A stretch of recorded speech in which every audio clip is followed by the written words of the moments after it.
In this lecture, we complete the task that we've been building up to these past several weeks. That task is proving that our proof system is consistent. It may help you when you follow this lecture to have a copy of the proof that our proof system is consistent that I provided you with on Blackboard in front of you so that you can follow along. For ease of recording and comprehension, I have broken up this lecture into multiple parts. It will be useful for you to go through each part slowly, making sure that you understand each step before you move on to the next step. So let's remind ourselves what it means to say that our proof system is consistent. To say that our proof system is consistent is to say that every correct proof in our system is such that if the premises used in that proof are true, the conclusion of that proof, i.e. what occurs on its last line, is also true. Another way that logicians sometimes put this is to say that our proof system is sound. Intuitively, what this means is that our proof system is safe, that we can trust it to lead us from truths to truths. We don't have to worry about it leading us from truths to falsehoods. So here is our strategy. Our strategy will be to prove this by way of mathematical induction on the number of applications of inference rules. Remember that we are not counting the rule of premises and the rule of assumption as inference rules. So the following proof contains 0 applications of inference rules. P turnstile P. We have one line, it says P, that occurs as a premise, and we have our conclusion, so we're done. So this proof is a very simple proof, and it contains 0 applications of inference rules. The reason the count is 0 is because the only rule used in this proof is the rule of premises, and the rule of premises is not an inference rule. Okay, the following proof contains 4 applications of inference rules. So on line 3 we have an application of modus ponens. That's the first application. On line 4 we have an application of and introduction. That's the second application of an inference rule. On line 5 we have an application of conditional proof. That's the third application of an inference rule. And on line 6 we have an application of reductio ad absurdum. That is the fourth application of an inference rule.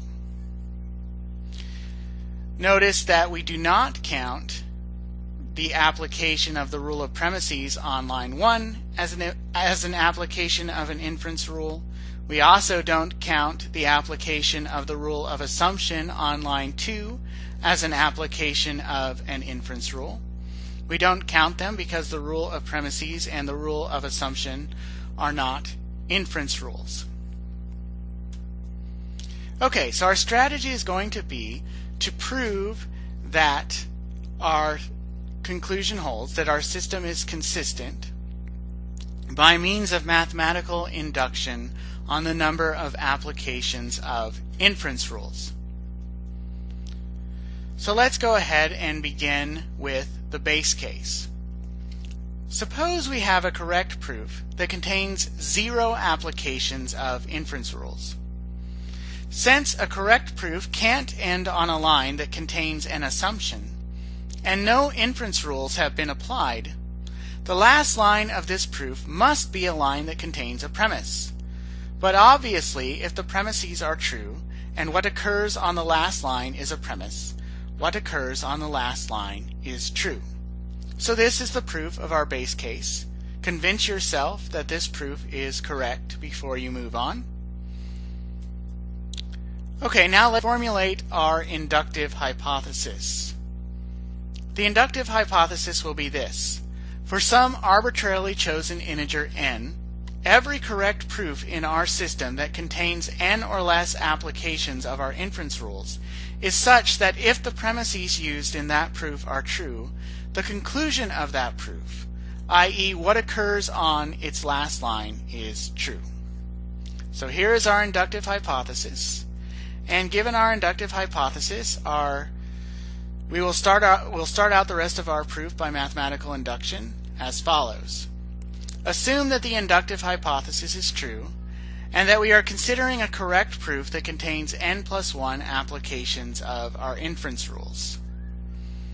Our goal will be to show that it follows from this assumption, namely the assumption that the inductive hypothesis is true and that we're considering a proof with n+1 applications of our inference rules. Our goal will be to show that it follows from this assumption that the proof we are now considering is such that if the premises used in that proof are true, the conclusion of that proof, i.e. what occurs on its last line, is true. Now note that I've enclosed the information about what our goal is here on the slide in brackets. My convention throughout these slides will be to enclose the things that aren't officially part of the proof in brackets. So this will allow you to distinguish what is and what isn't officially part of the proof. Okay, so now we note that one of three possible cases obtain.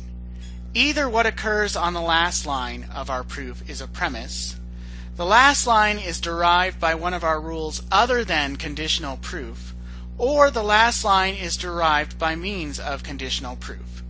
This exhausts all the possibilities for how the last line of our proof gets written down, and the rest of our proof will occur, that is, the rest of our proof that our proof system is consistent, will occur by means of proof by cases. That is, we'll examine each one of these cases and we'll show that in each of these cases it follows that if the premises of the proof we are considering are true, then its conclusion is true. So this will be our task for the remaining parts of the lectures, and I will see you for those parts.